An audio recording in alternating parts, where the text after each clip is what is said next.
Hello everyone, आप देख रहे हैं ब्रेन बूस्ट क्लास 0.11, जिसमें हम आज लेकर आए हुए हैं निर्देशांक ज्यामिति में प्रश्नावली 7.2, जिसमें आज हम लोग पढ़ेंगे विभाजन सूत्र, सेक्शन फार्मूला। इसमें ए और बी एक कोई रेखाखंड है।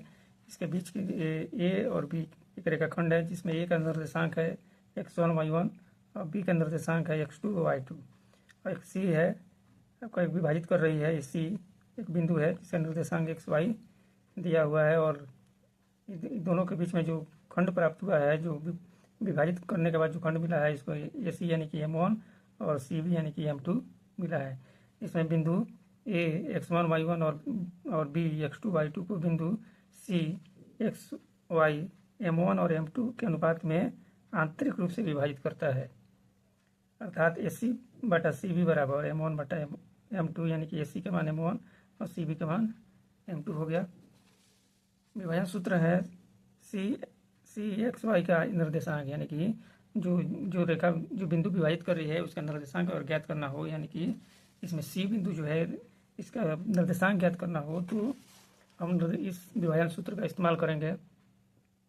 इसमें सूत्र होता है सी का निर्देशांक अगर ज्ञात करना हो तो M1 into x2 plus M2 into x1 बटा M1 बटा M2, M1 y2 plus M2 y1 बटा M1 प्लस M2। ये विभाजन सूत्र है जिसका हम इस्तेमाल जो है आगे प्रश्नावली 7.2 में करने जा रहे हैं। इसे ध्यान से देखें और समझें। इससे पहले दिया है प्रश्नावली 7.2 में प्रश्न दिया है कि उस बिंदु का निर्देशांक ज्ञात कीजिए जो बिंदु -1,7 और 4,-3 को मिलाने वाले रेखाखंड को 2:3 के अनुपात में विभाजित करता है। तो मान लेते हैं ए बिंदु जो है, ए बिंदु आपका -1,7 है और बी बिंदु 4,-3 है, को 2 और 3 के अनुपात में विभाजित करने वाली बिंदु सी एक्स वाई मान लेते हैं। जैसे कि आप चित्र में देख सकते हैं, ए और बी है, इस रेखाखंड को सी जो है 2 और 3 के अनुपात में विभाजित कर रही है। यानी कि इसमें क्या क्या दिया है, x1 दिया है -1, y1 दिया है 7, x2 दिया है 4, y2 दिया है 3, और M1 दिया है 2 और M2 दिया है 3। इस तरह से विभाजन सूत्र द्वारा हम सी एक्स वाई का निर्देशांक ज्ञात करेंगे। तो M1 into x2 plus M2 into x1 बटा M1 प्लस M2, में M1 y2 plus M2 y1 बटा M1 बटा M2 सब मान दिया गया है। सब मान इसमें हम भर रहे हैं।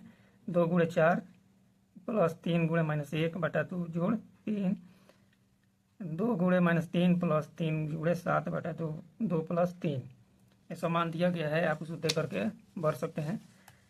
इसको सॉल्व करेंगे तो 4 दूना 8 और प्लस माइनस प्लस गुणा होगा तो -3 में 1 से गुणा करते -3 बटा 5, -3 से 2 में गुणा हो तो -6 और 3 से 7 में गुणा हो 7 का 21 हुआ, यानी कि -6 प्लस 21 बटा 5।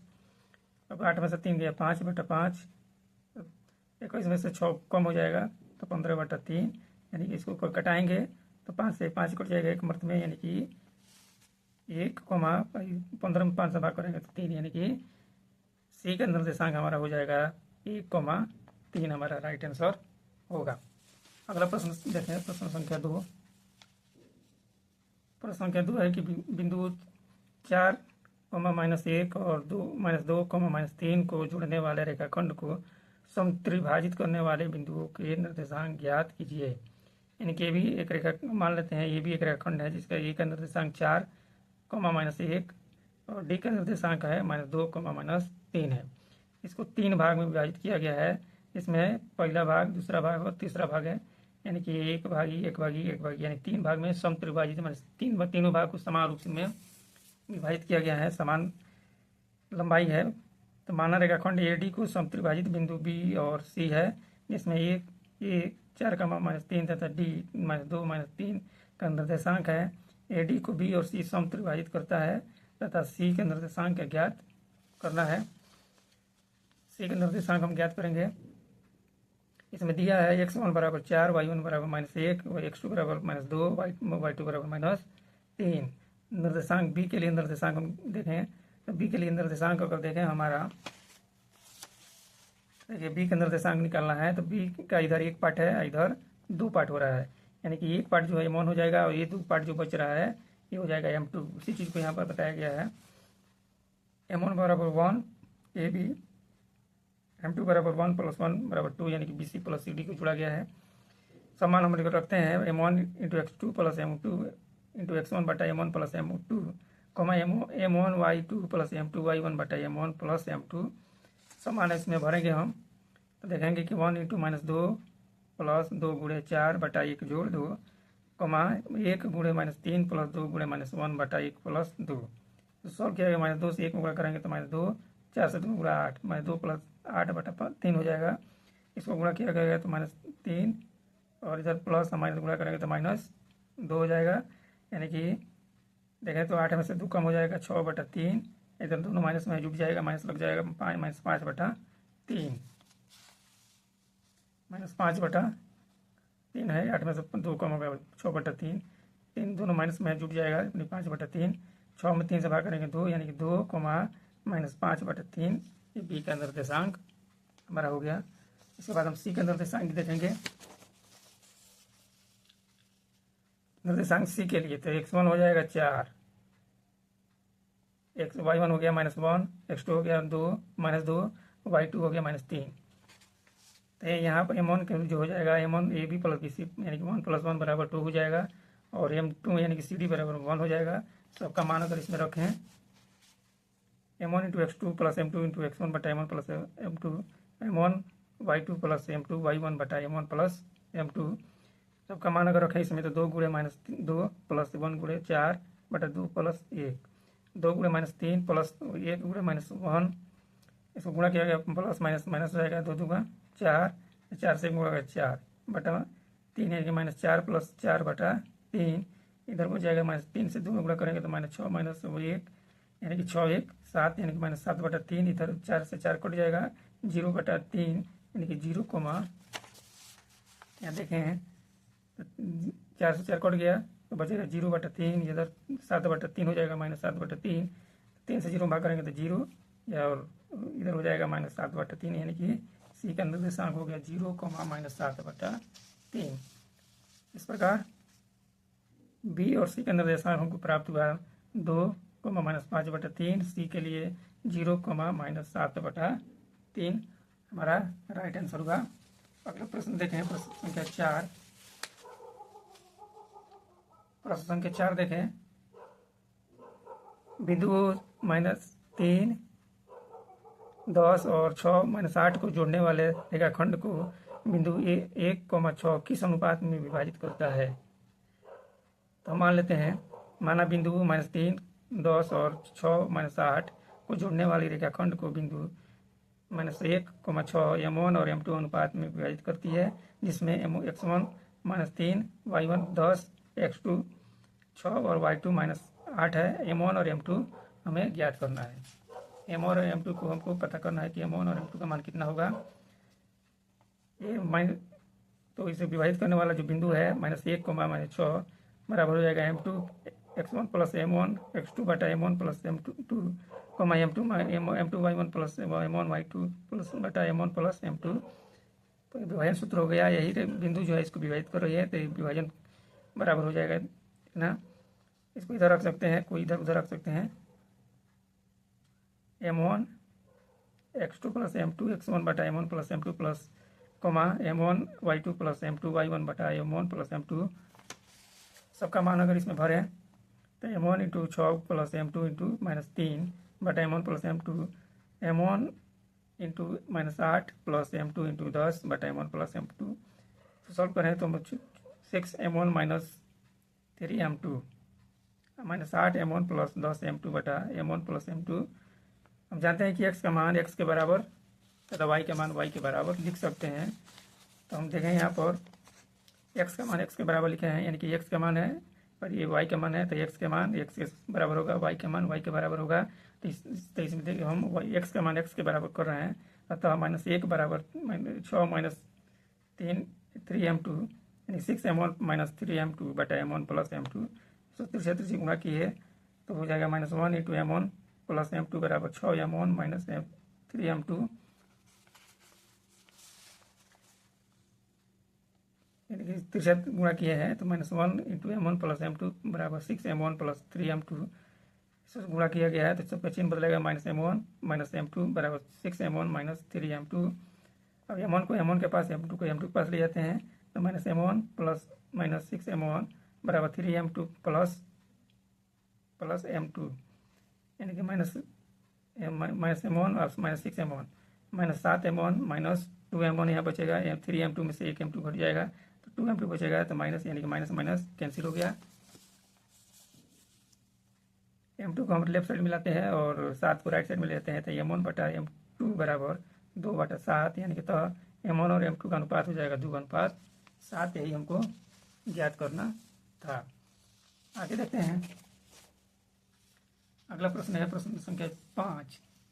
जो भी प्रश्न नहीं इसमें बताया गया है वो आप अपने से बनाने का प्रयास करें, नहीं बने तो कमेंट में डालें, उसको ज़्यादा से ज़्यादा लाइक शेयर कमेंट करें और सब्सक्राइब करना ना भूलें। 5वां प्रश्न को आप अनुपात ज्ञात कीजिए जिसमें बिंदु A 1-5 और B -4,5 को मिलाने वाला रेखाखंड x अक्ष से विभाजित होता है। इस विभाजित बिंदु के निर्देशांक ज्ञात कीजिए। इसमें दिया A 1-5 B -4,5। चूँकि रेखाखंड x अक्ष पर विभाजित हो रहा है इसलिए हम जानते हैं कि x अक्ष पर y का मान 0 होता है, अतः विभाजन बिंदु का निर्देशांक x, 0 होगा क्योंकि x अक्ष पर y का मान 0 और y अक्ष पर x का मान 0 होता है। ये हम बता चुके हैं। इसमें दिया x1 बराबर 1, y1 बराबर -5, x2 बराबर -4, y2 बराबर 5। विभाजन बिंदु का निर्देशांक जो है x, 0 है। तो विभाजन सूत्र का यहाँ प्रयोग करेंगे। विभाजित कर रहा है यही बिंदु है तो x1, 0 M1 into x2 plus M2 into x1 बटा M1 plus M2 M1 y2 plus M2 y1 बटा M1 प्लस M2। यह सब का मान यहाँ रखेंगे तो M1 इंटू -4 प्लस M2 1 बटा M1 plus M2 M1 into 5 plus M2 into -5 इसको सॉल्व किया गया तो -4 M1 प्लस M2 बटा M1 plus M2 5M1 minus 5M2 बटा M1 प्लस M2। चूँकि x का मान x के बराबर तथा y का मान y के बराबर हम लिख सकते हैं। y का मान x के बराबर x का मान x के बराबर y के मान y के बराबर लिख सकते हैं। तो हम यहाँ पर देखिए x का मान x के बराबर कर रहे हैं तो y का मान y के बराबर कर रहे हैं तो y का मान ये वाला है और इसमें y का मान 0 है यानी कि 5M1 प्लस 5M2 बटा M1 प्लस M2 बराबर 0। तीसरा तीसरी गुणा करें M1 और M2 0 से गुणा करेंगे तो इसका मान क्या हो जाएगा 0 हो जाएगा। इधर बचेगा आपका 5M1 प्लस 5M2 बराबर 0।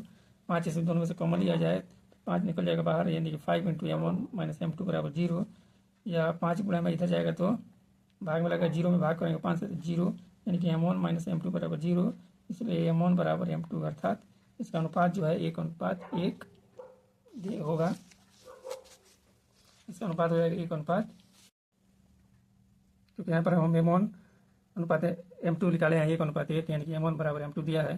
पुनः x का मान हम x के बराबर करेंगे तो x बराबर हो जाएगा -4 M1 प्लस M2 बटा M1 प्लस M2 हो जाएगा। चूँकि M1 बराबर M2 अभी निकला है इसके बाद हम देखेंगे M1 M2 की जगह पर हम M1 लिखेंगे तो यानी कि x बराबर 4 -4 M1 प्लस M1 बटा M1 प्लस M1। M2 की जगह पर M1 लिखा गया है क्योंकि M1 जो है M2 के बराबर है। तो यहाँ पर जाएगा आपको -3 M1 बटा या नीचे बचेगा 2M1। M1 से M1 कट जाएगा आपका x का मान हो जाएगा -3/2 अर्थात विभाजन बिंदु का निर्देशांक हो गया x, 0 के बराबर -3/2, 0 हमारा राइट आंसर होगा। अगला प्रश्न देखें। प्रश्न संख्या 8। प्रश्न संख्या 8 में दिया है यदि A और B क्रमशः A और B क्रमशः -2 और 2-4 हो तो बिंदु P के निर्देशांक ज्ञात कीजिए ताकि AP बराबर 3/7 AB हो और P रेखाखंड AB पर स्थित है। P जो है AB पर स्थित है जैसा कि आप देख रहे हैं कि ये हो गया AB हो गया। A का निर्देशांक है -2 यानी कि x1 y1 और B का निर्देशांक है 2 -4 यानी कि x2 और y2 दिया है। और ये अनुपात जो है 3:4 का अनुपात में बांट रहा है। यानी कैसे बट रहा है अब इसको यहाँ पर देखेंगे क्योंकि दिया है कि AP बराबर 3/7 M1, 3/7 AB। तो हम AB की जगह पर ये 3/7 इंटू AP प्लस BP हम लिख सकते हैं, क्योंकि AP और BP जोड़ेंगे तो AB के बराबर हो जाएगा। और साथ में नीचे भाग में इधर लेफ्ट साइड जाएगा तो गुणा में, यानी कि 7AP बराबर 3, एक गुणा हो जाएगा 3AP plus 3BP। 7AP minus 3AB बराबर 3BP, इधर हो जाएगा 4AP बराबर 3BP, यानी कि AP बटा BP बराबर 3/4, यानी कि इसके बांटने का अनुपात जो है AP अनुपात BP बराबर 3:4 के अनुपात में विभाजित कर रही है निर्देशांक बिंदु P। और यहाँ पर यानी कि हमारा M1 और M2 निकल गया 3, M1 हो गया 3 और M2 हो गया 4। इसी चीज़ को हम देखेंगे PXY के निर्देशांक ज्ञात करना है, यानी कि M1 into x2 plus M2 x1 बटा M1 प्लस M2 बराबर M1 y2 plus M2 y1 बटा M1 प्लस M2। यहाँ सबका मान रखेंगे, हम सबका मान रखेंगे 3×2 प्लस 4×-2 बटा 3 जोड़ 4 और 3×-4 प्लस 4×-2। इसे सॉल्व किया गया 3 दूना 6 प्लस माइनस 4 दूना 8, यानी कि -2/7, यानी कि -2/7 और 12 और 8 जोड़ेंगे क्योंकि दोनों माइनस में है तो 20/7 हमारा राइट आंसर होगा। अगला प्रश्न देखें, प्रश्न संख्या 9। बिंदु A -2 और B 2 8 को जोड़ने वाले रेखाखंड AB को 4 बराबर भागों में विभाजित करने वाली बिंदुओं का निर्देशांक ज्ञात करें। यानी कि A और B इसको 4 पार्ट में बांटा गया है, 1 2 3 4, यानी कि PQR जो बिंदु है इसको 4 भाग में विभाजित कर रही है। माना AB रेखाखंड पर PQR 3 बिंदु इस प्रकार है कि रेखाखंड AB को बराबर 4 भागों में विभाजित करता है, अर्थात AP बराबर PQ बराबर QR बराबर RB हो जाएगा, क्योंकि बराबर विभाजित कर रहा है। तो यानी कि ये सब खंड जो होगा ये बराबर होगा, यानी कि P बिंदु के निर्देशांक हो जाएगा M1 x2 plus M2 x1 बटा M1 plus M2, M1 y2 plus M2 y1 बटा M1 प्लस M2। यहाँ पर सबका मान दिया गया है, वहाँ पर हम भरेंगे P बराबर, यानी कि P का निर्देशांक P बराबर 1 × 3 2, यानी 1×2 प्लस 3×-2 बटा 1+3, 1×8 प्लस 3×2 बटा 1+3। इसको सॉल्व करेंगे, 2 से गुणा करेंगे तो 2 और प्लस माइनस गुणा करेंगे तो -3 दूना 6, -2 - 6 बटा 4, और यहाँ हो जाएगा 8 में 1 से गुणा करें तो 8, 3 से 2 में 6, 8 6 14, यानी कि इधर हो जाएगा 4 बटा 4 और इधर हो जाएगा 14/4, यानी कि कटाया गया 4 से 4 कट गया 1 -1 और 2 से 2 दूना 4 2 से 14, यानी 7/2। ये हमारा P का निर्देशांक निकल गया 1-1, 7/2। Q A का मध्य बिंदु है, यानी कि AB रेखाखंड जो है उसका AB का मध्य बिंदु है Q। तो मध्य बिंदु फार्मूला से हम देखेंगे, अगर मध्य बिंदु निकालना हो तो x बराबर होता है x1 प्लस x2/2, यानी कि -2 प्लस 2/2, यानी कि 0/2, यानी कि हो जाएगा आंसर 0 x का मान, और y का मान y1 प्लस y2/2, यानी कि 2 जोड़ 8/2, यानी कि 8 जोड़ 10, ये 10/2 हो जाएगा। 2 से 10 में भाग करेंगे 5, यानी कि 2 × 10। इस प्रकार से Q का निर्देशांक बिंदु जो है 6, -2 और हम देख सकते हैं। अगला बिंदु है बिंदु R का निर्देशांक ज्ञात करना। तो यहाँ पर देखेंगे M1 और M2 जो है, M1 जो 3 हो जाएगा और M2 वो 1 हो जाएगा। फॉर्मूला का यूज़ करेंगे M1 × x2 plus M2 × x1 बटा M1 plus M2, M1 y2 plus M2 y1 बटा M1 प्लस M2। यहाँ सबका मान रखेंगे 3×2 प्लस 1×-2 बटा 3 जोड़ 1, 3×8 प्लस 1×2। तो सॉल्व किया गया 3 दूना 6 -2, यानी कि 4, 6 में से 2 गया 4, ये 6 एक बचेगा 4/4, यानी कि 4 में 4 से भाग करेंगे 1 मत कटेगा, इधर हो जाएगा 26/2, यानी कि 13/2 हो जाएगा हमारा, यानी कि R का मान हो गया 1,13/2 हमारा राइट आंसर होगा। अथवा P का हो जाएगा -1 7/2, Q का 0,5, R का निर्देशांक जो है 1,3/2 जो है शामिल है। इस प्रकार से आज का ये 7.2 जो है प्रश्नावली समाप्त हुआ। अगर वीडियो आपको अच्छा लगे तो ज़्यादा से शेयर करें, लाइक करें, कमेंट करें और सब्सक्राइब करना ना भूलें। इसी तरह का वीडियो जो है प्रतिदिन आप देखने को मिलेगा।